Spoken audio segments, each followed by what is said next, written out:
બંગાળની ખાડીમાં સક્રિય થયેલી વરસાદી સિસ્ટમ મજબૂત બનીને ગુજરાત તરફ આગળ વધી રહી છે, જેના પગલે ઓગસ્ટની શરૂઆતથી જ મેઘરાજા ફરીથી રાજ્યને ધમરોળવા સજ્જ થઈ ગયા છે. ખાસ કરીને સુરત શહેર માટે આવનારા 48 કલાક અત્યંત ભારે ગણાવી શકાય છે, જ્યારે વરસાદને પગલે જળ તાંડવ થાય તેવી સ્થિતિ સર્જાઈ શકે છે.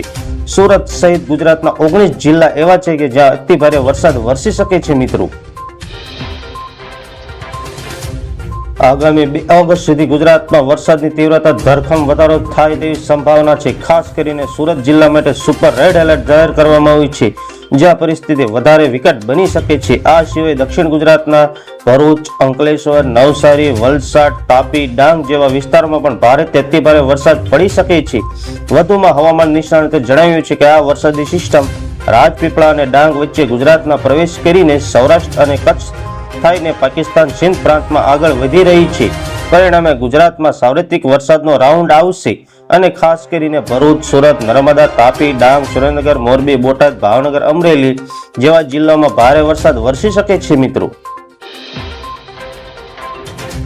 આગળ બીજા સમાચારની વાત કરીએ તો ગુજરાત ઉપર સક્રિય થયેલી 5 સિસ્ટમને ભારે વરસાદની આગાહીને પગલે આણંદ જિલ્લામાં પણ રેડ એલર્ટ જાહેર કરવામાં આવ્યું છે, જેના કારણે આજે વહેલી સવારથી જ ભારે મેઘખાંગા થઈ ગયા છે અને ધોધમાર વરસાદ શરૂ થઈ ગયો હતો, જેનાથી સૌથી વધુ એક જ દિવસમાં આણંદમાં 11 ઇંચ અને પેટલાદ, બોરસદ, સોજિત્રા, ખંભાતમાં 9 ઇંચ, તારાપુરમાં 8 ઇંચ, ઉમરેઠમાં 5 ઇંચ અને આંકલાવમાં 3 ઇંચ ઉપરાંત પાણી વરસી ગયું હતું. આગળ બીજા વરસાદના સમાચારની વાત કરીએ તો ડાંગ જિલ્લાના સુબીર તાલુકાના ચીખલી વિસ્તારમાં તેમજ ઉપરવાસમાં પડેલા ભારે વરસાદને પગલે અંબિકા, ખાપરી, પૂર્ણા, ગીરા અને ઘોઘડ નદીના 2 કાંઠે વહેવા લાગી હતી. નદીઓ, વહેણને કોતરણા અને ઝરણાઓમાં ઘોડાપૂર આવતા અનેક વિસ્તારોમાં જળબંબાકાર જેવી સ્થિતિ સર્જાઈ ગઈ હતી. ભારે વરસાદને કારણે જિલ્લાના નીચાણવાળા 55 કોઝ વેકમ પુલો પાણીમાં ગરકાવ થઈ ગયા હતા. 100 થી વધુ ગામોનો જિલ્લા વહીવટ મથક સાથેનો માર્ગ સંપર્ક તૂટી ગયો હતો. મિત્રો, આગળ બીજા વરસાદના સમાચારની વાત કરીએ તો ગુજરાતમાં સાર્વત્રિક વરસાદનો કહેર. 24 કલાકમાં 255 તાલુકામાં મહેર, અનેક વિસ્તારોમાં જળબંબાકાર. જ્યાં મિત્રો, ગુજરાતના છેલ્લા 24 કલાકથી સાર્વત્રિક વરસાદનો માહોલ જોવા મળી રહ્યો છે. રાજ્યના 255 તાલુકામાં નોંધપાત્ર વરસાદ નોંધાતા અનેક વિસ્તારોમાં જનજીવન પ્રભાવિત બન્યું છે. દક્ષિણ અને મધ્ય ગુજરાતમાં મેઘરાજાએ સૌથી વધુ ધમાકેદાર બેટિંગ કરી છે, જેના કારણે અનેક શહેર અને ગ્રામ્ય વિસ્તારોમાં જળબંબાકાર જેવી સ્થિતિ સર્જાઈ ગઈ છે. રાજ્યના 30 તાલુકામાં 7 ઇંચથી વધુ અને 145 તાલુકામાં 2 ઇંચથી વધુ વરસાદ નોંધાતા રસ્તાઓ, નીચાણવાળા વિસ્તારોમાં, ખેતરોમાં પાણી ભરાઈ ગયા હતા. આગળ બીજા અગત્ય સમાચારની વાત કરીએ તો સુરતના અંબિકા વિસ્તારમાં સૌથી વધુ 24 ઇંચ વરસાદ વરસી ગયો હતો. જ્યાં મિત્રો, રાજ્યમાં સૌથી વધુ વરસાદ સુરત જિલ્લાના અંબિકા વિસ્તારમાં 24 ઇંચ નોંધાયો છે. ભારે વરસાદને કારણે અનેક વિસ્તારોમાં પાણી ભરાઈ જતા જનજીવન અસ્તવ્યસ્ત બની ગયું છે. તાપીના ડોળવણમાં 16 ઇંચ વરસાદ વરસી ગયો છે. નવસારીના વાસંદનમાં પણ 16 ઇંચ અને સુરતના ઉમરપાડામાં પણ 14 ઇંચ વરસાદ નોંધાયો છે.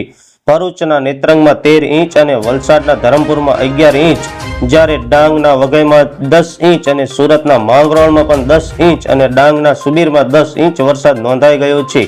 મધ્ય ગુજરાતમાં પણ મેઘરાજાની ધમાકેદાર વરસાદની એન્ટ્રી થઈ ગઈ હતી. મધ્ય ગુજરાતમાં પણ વરસાદનું જોર યથાવત રહ્યું હતું. ખેડામાં વસોમાં 16 ઇંચ વરસાદ નોંધાતા અનેક વિસ્તારોમાં પાણી થઈ ગયા હતા. નડિયાદમાં 13 ઇંચ અને આણંદ શહેરમાં 10 ઇંચ અને ખંભાતમાં 10 ઇંચ વરસાદ નોંધાયો છે. ખેડાના મૌધવમાં પણ 9 ઇંચ વરસાદ. નીચાણવાળા વિસ્તારોમાં પાણી ભરવાની સ્થિતિ સર્જાઈ ગઈ હતી. મિત્રો, આગળ વરસાદના સમાચારની વાત કરીએ તો ગુજરાતમાં ચોમાસું બરાબર જામ્યું છે, ત્યારે મધ્ય અને દક્ષિણ ગુજરાતના વિવિધ જિલ્લાઓમાં વહેલી સવારથી જ મેઘરાજાએ તોફાની બેટિંગ શરૂ કરી દીધી છે. મહીસાગરના બાલશિનોર, આણંદ, ખેડા, છોટાઉદેપુર જિલ્લામાં ભારે વરસાદને કારણે નીચાણવાળા વિસ્તારમાં પાણી ભરાઈ જતા નદી 2 કાંઠે વહેવા લાગ્યા છે.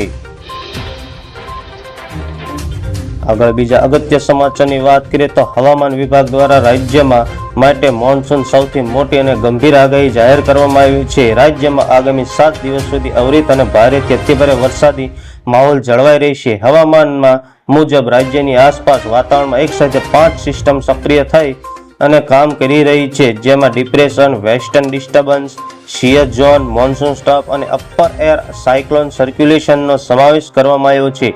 આ હાલ 5 સિસ્ટમ સક્રિય થઈ હોવાને કારણે ગુજરાતમાં ભારેથી અતિભારે વરસાદ વરસી શકે છે મિત્રો. આગળ વરસાદની વાત કરીએ તો પૂર્વ મધ્ય ભાગમાં સર્જાયેલું ડીપ ડિપ્રેશન હવે નબળું પડીને ડિપ્રેશનમાં ફેરવાઈ ગયું છે. તેથી તીવ્રતામાં આંશિક ઘટાડો નોંધાય છે અને તે પશ્ચિમ ઉત્તર પશ્ચિમ દિશા તરફ આગળ વધી રહ્યું છે.